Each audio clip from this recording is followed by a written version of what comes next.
we're in a series titled He is Good because Mark titles his gospel that way. He is trying to make the claim and proclaim to Jewish people and Gentile people, primarily in Rome, that Jesus is good because they wanted to take the gospel to the ends of the world, and the ends of the world to them was Rome. And so he is writing to say Jesus is not only good in Jerusalem, he is good in Rome too. And so the teaching text for today comes from Mark 1, verses 40 through 45. And this is what Mark writes. A man with leprosy came to him, Jesus, and begged him on his knees, "If you will, you can make me clean." And Jesus was indignant. He reached out his hand and touched the man. "I will," he said, "be clean." Immediately the leprosy left him and he was cleansed. Jesus sent him away at once with a strong warning. "See that you don't tell anyone this, but go, show yourself to the priest, and offer the sacrifices that Moses commanded for your cleansing as a testimony to them." Instead, he went out and began to talk freely, spreading the news. And as a result, Jesus could no longer enter a town openly, but stayed outside in lonely places. Yet the people still came to him from everywhere. Let's say this together. This is the word of the Lord.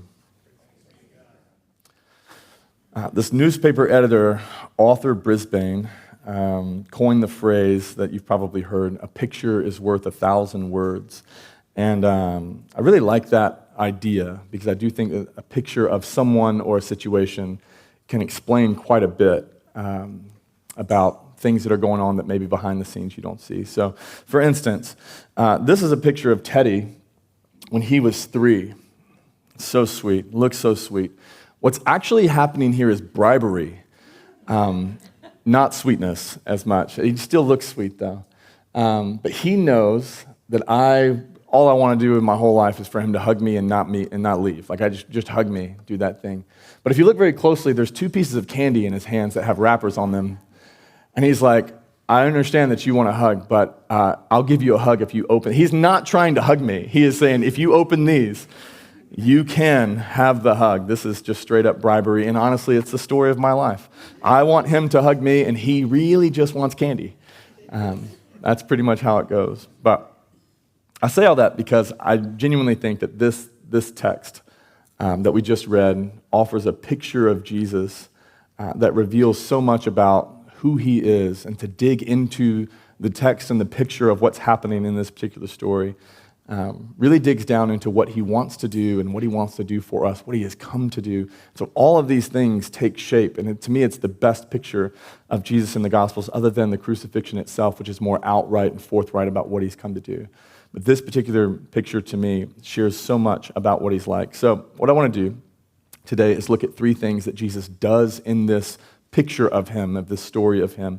And then here's what he does, and here's what that teaches us. And so that's what I want to do. 3 things he does that teaches us something.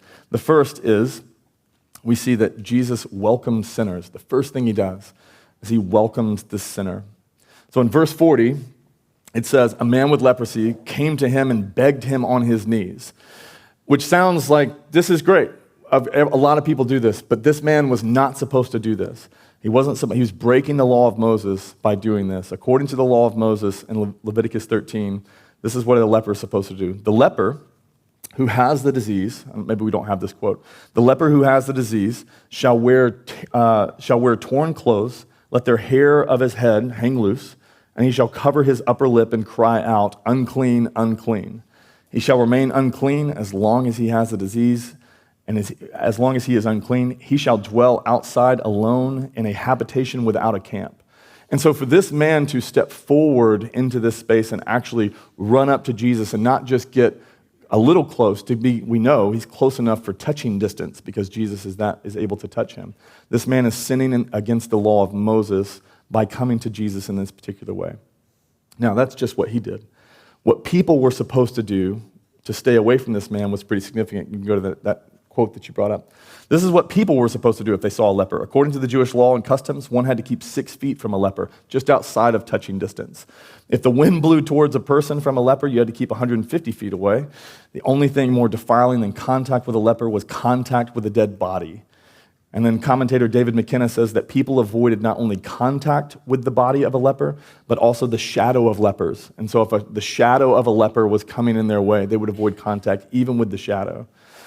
And so this is a unique situation that's happening here. And then to add on to it, Jesus is a holy man, he's a rabbi, and David Guzik goes on to talk about how rabbis treated lepers, and it was pretty intense the way that they treated them. This is what he says. Rabbis especially despised lepers, saw them as those under special judgment of God, not just regular judgment of God. You have a unique judgment of God placed on your life, deserving no pity, no mercy. Back then, they thought two things about a leper. You are the walking dead, and you deserve this because this is a punishment of God against you. Jewish custom said that you should not even greet a leper. One rabbi bragged that he would not even buy food on a street where he saw a leper, and another boasted that he threw rocks at lepers to keep them far from him. And what's so beautiful about what Jesus does is he does none of it. He's a rabbi, and he does none of those things because Jesus welcomes sinners. He lets them get close enough to touch him. He listens to him. He's filled with, it says that he's indignant. It's what Mark calls this Greek term splanchnizomai, which is like this angry compassion. And so it's like he's indignant and mad, but he's filled with compassion at the same time. So Matthew and Luke, when they're telling this story, they would say that Jesus was filled with compassion to not confuse anybody. He's filled with compassion towards this leper. But Mark wants everybody to know, but he's also angry. There's something in him that's angry, and he's angry at what this disease has ripped from his life and done to his life. And so he's filled with anger and compassion towards this man. And then he's willing to help him. He even reaches out and touches the man, which we know he doesn't have to do. He heals lepers in other spaces where he just speaks the word and they're healed. And yet he heals this man by touching him, and he probably hasn't been touched in years. And so this show of compassion, to feel a human touch again in years, like he's just constantly nice to him. And he does this even though this man is breaking, literally right now, he is sinning and breaking the Mosaic law and should be condemned and that kind of thing for doing all these wrong things. Jesus doesn't do that. He welcomes him because Jesus welcomes sinners into his life. So, for us, this teaches us so many things, or at least it should teach us a lot of things about Jesus, that Jesus welcomes sinners. One, this should inform how we come to Jesus and how we expect him to treat us. I think so many times we struggle with this idea of like, how do I come to Jesus so that I'm acceptable to him, so that he accepts me? And the testimony of this man is just come exactly as you are right now. Like whatever that's like, whatever you're dealing with, whatever you're walking through, just come to Jesus exactly as you are. This man comes to Jesus sinning and breaking the Mosaic law. That's how he could come. How do I get close to him? The only way I can get close to him is if I sin and break the law. Come on. Like that's how he welcomes you. He doesn't really believe that Jesus is good and willing to heal. He knows he's powerful enough, but he's like, I don't know if he'll do it. He comes with that belief. It's like this incomplete faith. And we could think, well, like maybe Jesus heals this man because he'll do good later. Like he's not obedient right now, he's sinning right now, but then if I heal him and I'm nice to him, then he'll be obedient. But we know that that's not true because Jesus says, hey, don't tell anybody. And he's like, I'm going to tell everyone. Like he's just completely disobedient to everything that Jesus says. So it's not like you're welcome because of what you will do. Like, no, you're welcome because Jesus welcomes sinners. Jesus welcomes him exactly as he is. And he doesn't just welcome him, he rewards him. He gives him what he wants. Even though he clearly doesn't deserve it, even though he's clearly not being obedient, even though he won't be obedient later. And I think for us, we're like, Jesus will answer my prayer if I deserve it. He'll hear my prayer when I'm good. He'll give me the thing that I want when I'm obedient. And it's like, none of that is here. I think we so often think that our performance is the thing that Jesus is going to respond to, but his kindness isn't based on our performance, which is good because we're not that great. Like his kindness is something based on him and not on us. He wants to be kind to you because that's who he is. He wants to be near to you because that's who he is. And so he welcomes this man. We just get to come to him. We just get to be near to him. We live in a religious culture, and I specifically say that not secular culture. I'll get to that in a second. We live in a religious culture that basically tells us a good Christian, if you're going to be a good Christian, you need to correct every sinner you see. Like call it out, correct everybody, name it. We're almost told to act like sin police, just like sniffing for sin through the words and the things that people do and the things, what they post on their social media. Let me sniff for some sin and tell them, like, hey, I love you in Jesus' name, but honestly, you're really a bad person. It's almost like God will, like, we're failing him if we just love somebody but don't call out their sin. I can't just be kind to you and not say that I disagree with your entire lifestyle. But yet Jesus doesn't do any of that. And so many people are like, well, if I loved them, I would be compromising on the truth. The only way to love them is to compromise the truth and call something okay that's really sin. But Jesus doesn't compromise on truth to love this man. He's clearly saying, go and follow the Mosaic law. He just loves him. He's not worried about that. And so we don't have to fear this idea that, like, well, if I love someone who sins differently than me, then I'm compromising the truth, or in order to love them, I have to compromise the truth. No, you don't. Because Jesus clearly doesn't. And I think for us, because we're told, I was talking to Jane Hahn the other day, and she was saying just about her experience with this, that she was telling somebody that she was worried about the next school she was going to go to, and the Christian was like, well, you know what worry is? Sin. And it was like, great. I don't feel like you listened exactly to what I was, but that's fine. And I'm like, dude, that's exactly what people, that's how we're told, like, and like, that is supposed, like, celebrated, good for you for calling out sin. And it's like, but why doesn't Jesus do this with this man? Why isn't he looking at him and going like, hey, you've broken 3 laws since you got here, bro? Like, he doesn't do any of that. He's just thrilled that he's come. I'm so glad you're here. And I think we constantly think that Jesus is going to police our sin, but he didn't come to police our sin. He came to save us from our sin. He's not a constant corrector in our lives. He doesn't correct this man and police this man's sin because that's not what he needs right now. He doesn't need to be corrected. He needs some grace and some compassion and mercy and healing. He just doesn't need correction. His life is being torn away from him, and what Jesus goes is like, the most important thing isn't to tell you, you know you're a sinner, right? Like, no. You need help. Let me help you. And so I don't know what your experience is with Jesus, but no one will ever treat you more graciously. No one will ever be more kind to you than Jesus does. And so if you've been hurt by the church, been in experiences where the church has been cruel to you, no one will ever treat you more graciously or kindly than he does. If you think that, like, well, no one really understands me inside the church, only people who agree with my lifestyle are the people that will love me the best, that's a lie.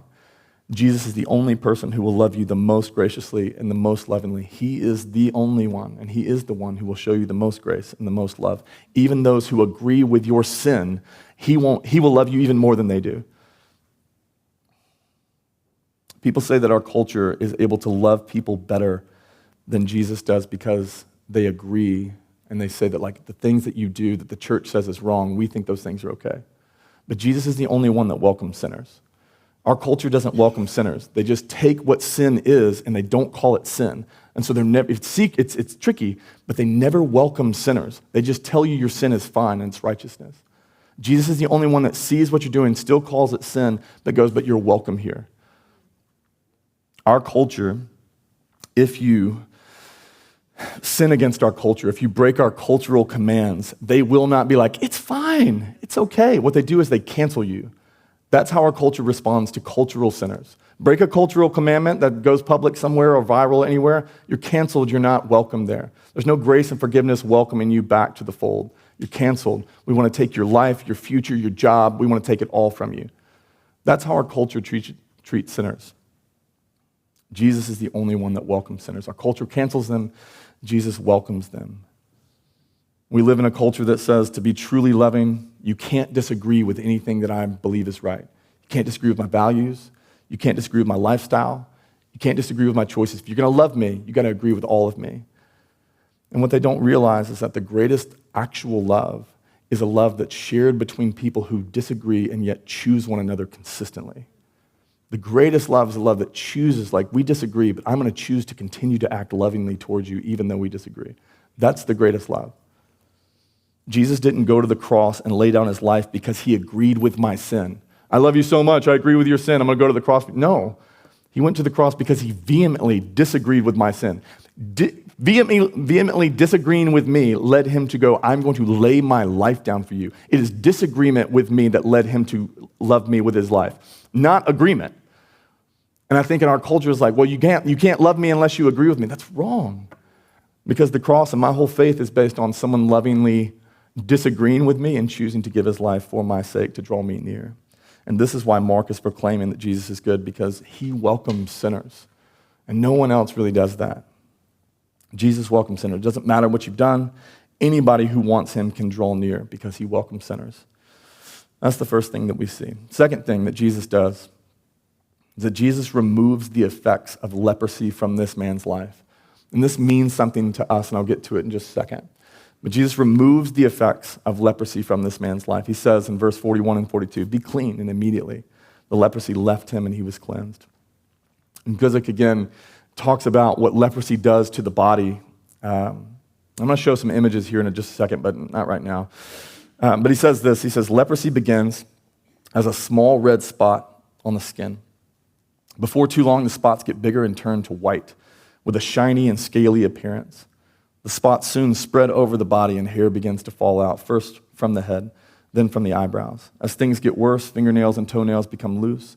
They start to rot and eventually fall off. Then the joints of fingers and toes begin to rot and fall off piece by piece. Gums begin to shrink, and they can't hold their teeth anymore, so each tooth is lost.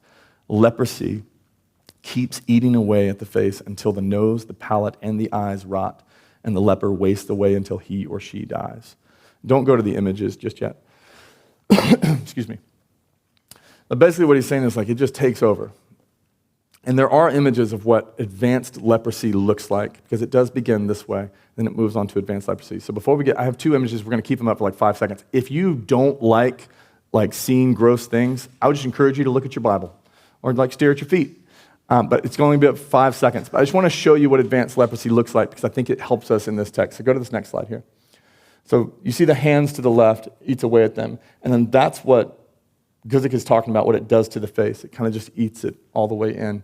And it does that ultimately until you die. Okay, move from the slide. Thank you. The reason I thought that was important, because in Luke 5, when Luke tells this story, and Luke's a doctor and a lawyer, when he tells this story, he says the man is filled with leprosy. And so the idea is the man doesn't just have the starting point of leprosy with some red spots. If you watch The Chosen, which I love, I was just talking to Catherine about, I love The Chosen. But in that particular retelling of it, he has just some red dots on him with a little bit of skin sores. But Luke says, no, he's filled with leprosy. He is in the advanced stages of leprosy. What his leprosy looks like is more like what those pictures look like than just like red splotches on his body. And this is important for us to understand, because when Jesus cleanses this man, we can think, well, he just removed the illness. Like I was coughing and now I'm not coughing. I had some splotches on me and now I don't have splotches on me, but it's not that. When he cleanses this man, he not only removes the illness, but he removes all of the effects that leprosy has had on his body. And so when he restores him, he's restoring what leprosy has stolen from him. And so it's very likely that when he cleansed him and healed him, his fingers began to grow back, and his face began to reform, and his hair started growing again, and his eyebrows were reformed, and his teeth started coming in again. It's not just, oh, wow, look at the leprosy. This is why many rabbis believe that curing a leper was second only to raising someone from the dead. Turns out Jesus can do both those things. But that's why it was like, it's so impossible because it's so gross. There's no way anybody could be reformed out of that. And so what happens here is a man filled with leprosy isn't just the leprosy is gone and now you'll look like this forever, but you don't have leprosy anymore. It's not that. It is your whole body looks different now. And now you need to go show yourself to the priest and bring the sacrifice of a leper, because they'll have no idea it was you. And if you don't, they'll have no idea that you were the same person covered in that disease. You look completely different. And so bring it as a testimony to them so that they know, oh, you were that leper guy. And then later in Mark 14, it says that Jesus is at Simon the leper's house. And many people think this is who that is. Like they just keep calling him the leper because it's like it was so, they wanted to remember his story. You don't look like a leper anymore, but we need to remember that like Jesus has healed this man. And so there's all this stuff going in here where Jesus is not just removing the disease from this man's life, he's restoring the man's body. Now, that was a lot of what happens with lepers.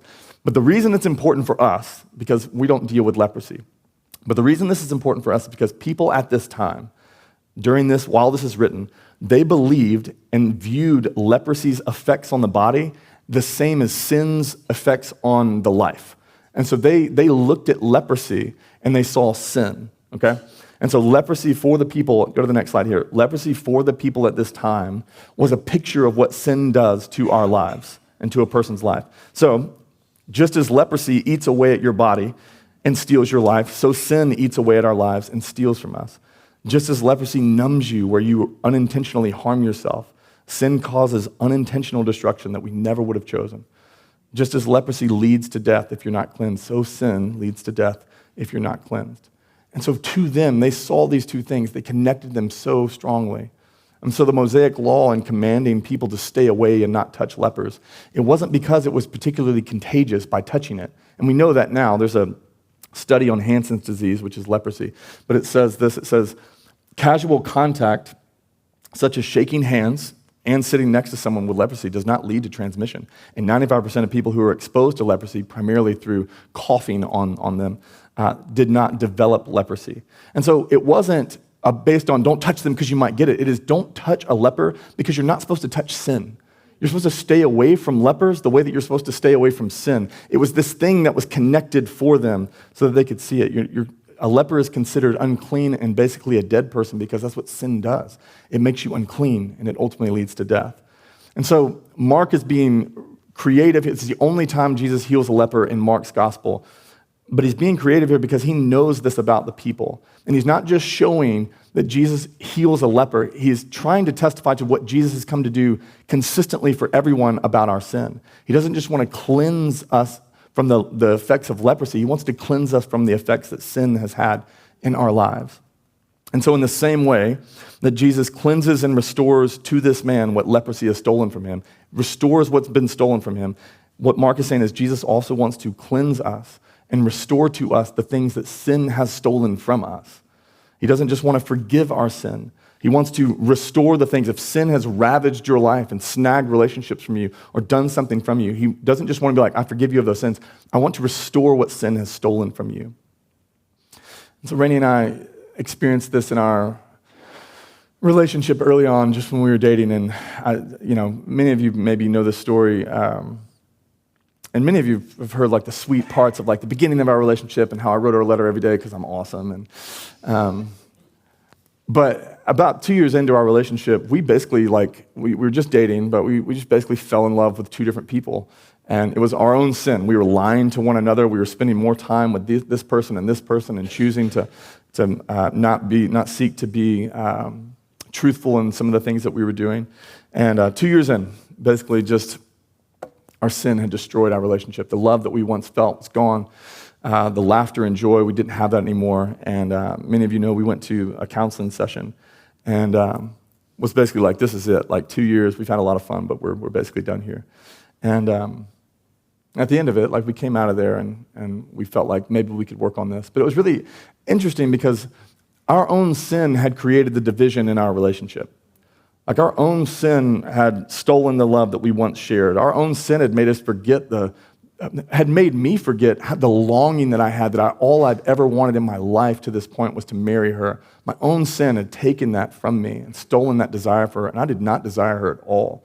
And she didn't desire me, and somehow we're still somewhat trying to be together. And in that counseling space, Jesus obviously forgave our sin. Forgive your lies, I forgive those things. But in that counseling space, when we came to him and brought the broken, shattered thing of our relationship, what Jesus began to do is not just forgive my sin, but he began restoring the things that sin had stolen from me. And then over time, in our relationship, month after month, week after week of going to counseling and doing those things, what Jesus was giving us back is what sin had stolen.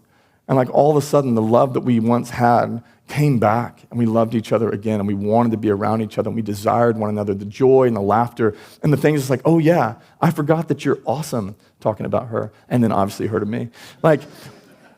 We just forgot, sin had stolen that stuff. And then over time, Jesus, again, not just, oh, you're forgiven. Forgiveness is great, and I want it. But I need the thing restored back to me. He's no, I got that too. I came to do that too. And so for us, he doesn't just want to forgive you. He actually wants to cleanse your life of what sin has stolen from you. So if sin has stolen the love from your marriage, that effect of sin, he doesn't just want to forgive the sin. He wants to restore the love that you used to have. He actually wants to bring that back, and he can bring that back. That's what him healing the leper is showing us. It's not just your sins are forgiven. It's great, but my life's in shatters. He's no, I want to repair that too. If sin has stolen the sweetness of the relationship that you once had with your kids, when they were 2 and 3 and 4 and pure and wonderful, and it was great. And you used to have a space where you could chat with them, and now you can't even, I don't even know how to talk with them anymore. If sin has stolen that, he wants to restore that back to you. Where the sin of pride has ruined your relationships, he doesn't just want to forgive you of your pride. He wants to restore what pride has stolen from you. If sin has stolen your peace, he wants to bring back your peace. If sin has trapped you in addiction, Jesus wants to remove that effect of sin from your life and set you free. Where envy of others and what others have has made you hate your life and stolen the joy and the contentment that you used to have about the life that you had. And there was a space where all you ever needed was a little bit more money just to go to McDonald's and enjoy that. And it doesn't matter who I'm with or what I'm doing. Like, I just love this life. And now envy has just riddled you with stuff. Like, I don't want anything that I have. Nothing is good enough. I want what they have, where sin has stolen that from you. He doesn't just want to forgive you for envy. He wants to restore the feelings and the love and the contentment that you used to have. Where greed has chained you to your money, he wants to give back your freedom. That's what he does. And as I was writing this particular point, for me, I was like, I've experienced this in my own life. I experienced this with Rainey, and I've watched him piece back a relationship that I thought was dead. And then going to New York was very similar. I went to New York in my pride. I wanted to say I worked in New York. And I lost everything doing that. I came home, no job, living with my in-laws, which was sweet, no cars, we had sold everything, whole life. And we had a baby on the way, no health insurance. Like, all because I made this sinful, arrogant, ego decision to not be thankful for what I had and to chase something more because I needed more accolades. And Jesus forgave me of my sin. And my wife forgave me. But then Jesus restored, like just consistently, just walked through my life, just restoring these things that I was like, I do not deserve this restoration. I don't deserve to have you put my hands back together. But that's what he does. This is what he's come to do. He says this to this man. Will you restore me? I don't know if you will. And he says, I will. Him saying, I will. Go to that next slide. Him saying, I will, right here. This is the same term for the will of God. What Jesus is saying is like, it is the will of God. It is the will of God to restore what sin has stolen from my people. It's the same root word. Thy will be done on earth as it is in heaven. When Jesus is in the garden praying, Lord, I want your will to be done, not mine, he's referencing this word. And so when Jesus says, I will, he is choosing his words directly to say that my will, and we wonder, what is God's will for my life? His will for your life is to restore what sin has stolen from you. And he can do it, and it's so impossible to believe, and that's how I was writing, I was like, it's so impossible to believe, except I've experienced it. I've watched him walk through a life and go, I'm not only going to forgive you, I'm going to restore what sin has stolen from you because I hate it. I'm indignant towards it. It has stolen from you life and joy and peace. And so, yes, you are forgiven, but watch me. I restore what sin has stolen. And so he can restore all those things to you. And so what has sin stolen from you? And the idea is, be like this man. Whatever it takes, get to him and go, it's stolen this from me. My sin has stolen this. And I want your forgiveness, sure, but I need you to repair and rebuild. I don't know how you restore hands and feet and limbs and all that stuff, but I'm not sure how you're going to repair the love that I used to feel and all these different things that I used to feel, but I need that too. This is what he does. Bring those things to Jesus. He not only forgives you, but he wants to restore what sin has stolen. That's the second thing that we see. Lastly, we see that Jesus is willing to help this man and willing to help even if it costs him something. Willing to help even if it costs him something. Lots of people are willing to help if it doesn't cost them anything. But we see this in verse 43 through 45. Jesus heals this man, and then he says this. He sends him away with a strong warning. See that you don't tell anyone, but go and offer the sacrifice of Moses. And then verse 45, it says, instead, he went out and began to talk freely, and then look how it affected Jesus. As a result, Jesus could no longer enter a town openly, but stayed outside in lonely places. And Jesus knows this is coming. Like he knows that when he heals this man, he's not going to be quiet. He knows that when he heals this man, it's going to make his life and his ministry more difficult.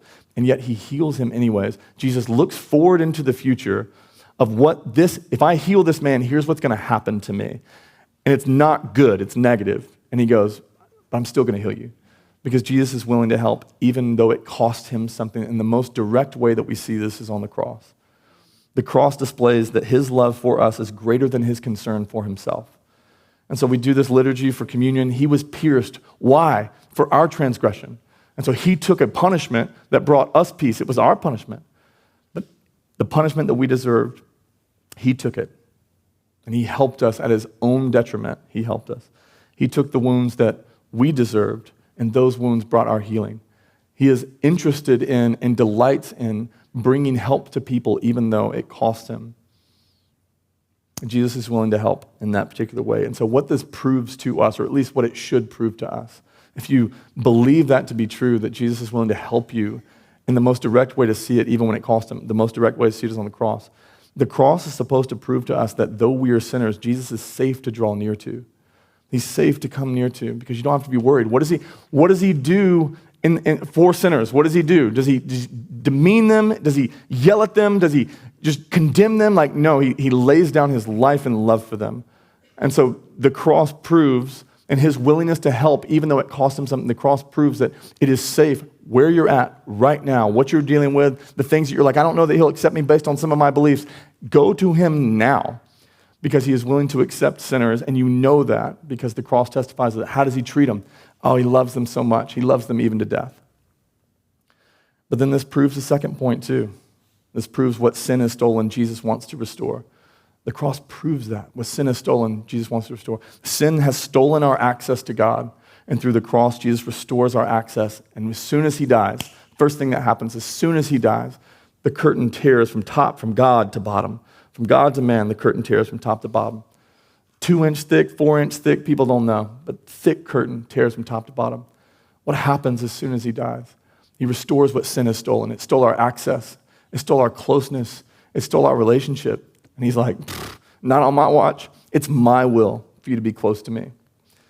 Sin stole our ability to be righteous and acceptable to God, and through the cross, his blood cries out for our pardon. And it covers us and it washes us white as snow.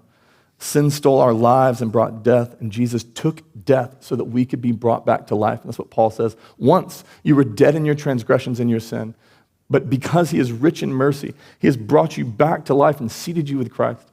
It's this beautiful thing that he's done, but he's just proving to us in this thing that, like, I'm willing to help you even if it hurts me, and I'm willing to help you even if it kills me. And it proves that, great, then as a sinner, I'm going to draw near because you seem to love them more than you love self-righteous people. And I'm going to ask you to restore the things that sin has stolen because it seems that that's what the cross has turned to do and what you've used it to do. And so Jesus welcomes sinners in this picture. Jesus restores what sin has stolen in this picture. And he proves that he will do both of those things on the cross, that he was willing to help us, even at the cost of his own life. And so how should we respond? To me, and I think just in general, we need to believe these things about Jesus. We need to believe that this stuff is actually true. So many people believe that Jesus will save them from hell, and that's great. Awesome. That's so good. But we need to believe that there's something here now. That's not all he preached. And so there's something here now. John says at the end of his gospel, we don't have this slide, he says, by believing in Jesus, people can have life in his name. And it's not just life later. And it's like, if you believe in these things that are available to him now, you can experience life now. If you believe, this man does it, the leper does it. He doesn't believe, he doesn't even know if Jesus is willing. You know what he believes? He's powerful. I don't know if he'll help me, but I know he's got the power. He never questions his power. He doesn't run up to him and be like, hey, you got some power today? You feeling powerful, big guy? Like, he doesn't do that. He's like, no question of power. So his only belief is he's powerful enough to do it. I don't know that he will, but I know he's powerful enough. And that singular belief led him to experience life now. And so for us, like, we just need to believe that that he welcomes sinners so that we will come to him as we are and not be afraid to get near to him going, what will he do? How will he treat me? We need to believe that he welcomes sinners so that we draw near to him easily and not in fear or trepidation. We need to come to him. We need to believe that Jesus doesn't just want to forgive you of your sin. He does. But you've got to believe that he can and actually wants to remove sin's effects from your life. He can restore what sin has stolen.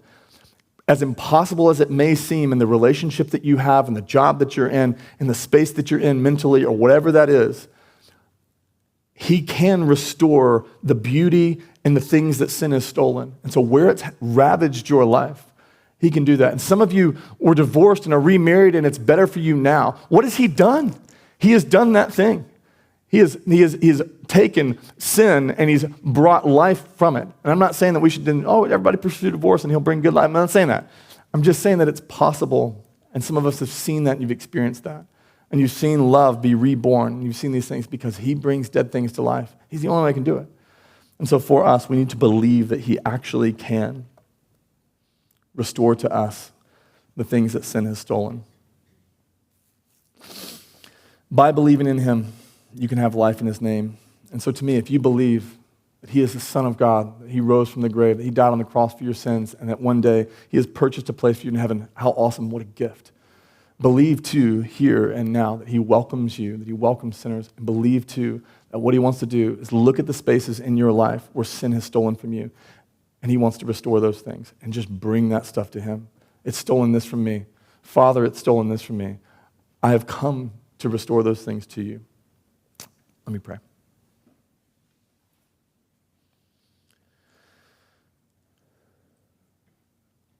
Father, to me, this passage displays so much of what Mark was getting at. It's like he finishes out his first masterpiece chapter, and he's just like, they're going to know he's good. They need to know he's good. No one welcomes people the way that he does. No one can do in a life what he can do. And no one is willing to harm themselves and to receive harm and to hurt themselves for the sake of the other. But you were pierced for our transgressions, crushed for our sins. And the wounds that you took brought us healing and peace. And so, Father, I pray that we would just believe that about you. Not just for some future existence elsewhere. What a gift that that's true. But that we would look at our lives right now and look at the spaces where sin has ravaged our relationships in our lives, and we'd see that what you want to do is restore what sin has stolen. That you want to make your blessings flow as far as the curse is found in our lives. That you want to restore the years the locusts have eaten. That's what you want to do. So God, I pray that we would bring that to you and just watch you do what you do. What is pleasing to you to do? What is your will to do? Help us to believe that. Give us faith in Jesus' name. Amen. We're going to take communion, which again is supposed to be this thing that reminds us how willing is he to help? Oh, he's the most willing. Very few people are this willing. He is willing to die for people who are actively killing him. How much does he love us? It's like, well, he died that his murderers might find life. That's great love. And so communion reminds us his body broken for us, his blood poured out for us. And Jesus in John says that I am the bread of life. And so you can come to him and you can actually receive life, not just here and now, but he can actually bring life out of the spaces where death has reigned. All you have to do is come to him. And the cup represents his blood that washes us clean. The reason sinners are welcome is he's like, man, I've covered that. I've washed you white as snow. And my blood speaks over you a better word than your sin can ever speak. And so it shouts for your condemnation, but my blood consistently shouts for your redemption and your freedom. And so today, we get to celebrate, honestly, weekly, just this idea that Jesus welcomes sinners. Come to the table that Jesus has invited you to. He welcomes you. I'm a sinner. He only welcomes sinners because all of us are. And so you're welcome at the table. Eat and drink and celebrate. But do me a favor, come and receive the elements and then make your way back to your chair. And then I want us to repeat the liturgy together that it was his body, his blood poured out for us so that we could be set free. So take some time, talk with him, share with him the spaces where sin is stolen from your life, and then come and receive the elements that prove to you that he can do what he says that he can do, that he can restore those things. But come as you feel led.